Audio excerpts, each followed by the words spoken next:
বাবার খরগোশটা দেয়া লাগবো। আমি যে রাইতে ঘুমালে আর খুঁজ পাই না। বাবার দুটো দোয়া লই আই, মাথাটা একটু আতায় দিব না। আসসালামু আলাইকুম বাবা, আমি একটু বিপদে ভরে আমার বগল আইছি।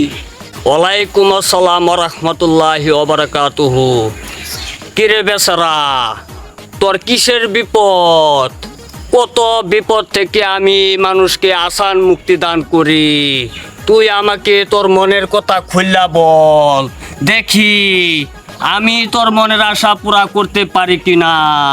বাবা, আমি 10 বছর হয়েছে বিয়া করছি, আমার সন্তান ও নাতিনও হইতাছে না বাবা।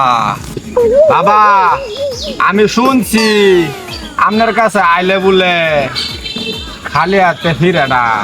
আমার দরবারে আইলে মানুষের মনের আশা বলে পূর্ণ হয়। এর লিগে বাবা আইলাম একটা খরগোশের বাচ্চা লইয়া। বাবা, একটু তো যে আমরা দয়া করুন বাবা, আমার একটা সন্তান হইতো বাবা। হ্যাঁ, তুই ঠিক জায়গায় এসেছিস। আমার কাছে যদি কেউ আসে, কেউ খালি হাতে আজ পর্যন্ত ফিরে নাই, তুইও কিছু পাবি।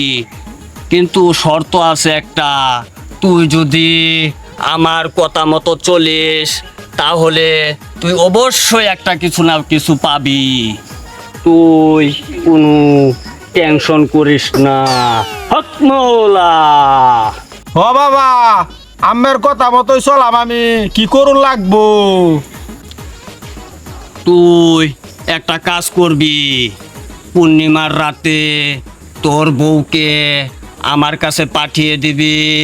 পরে আমি তোর বউকে একটা ফু দিয়া দিমু, তোর সমস্ত মনের আশা পূর্ণ হয়ে যাবে।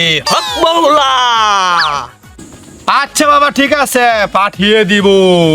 ওই তোরা বসে রসিদ কেন, জিকি শুরু কর।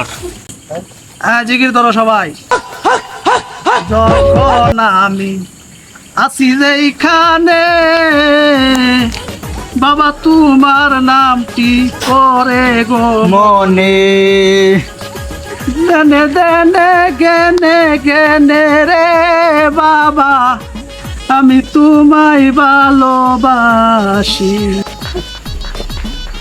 বাবা, আমি তোমায় ভালোবাসি হে বাবা, আমি তোমায় ভালোবাসি।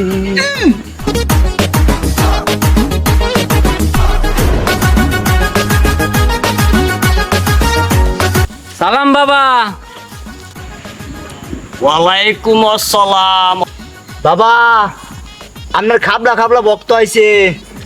আরে আসতে দে বক্তরে, আসতে দে।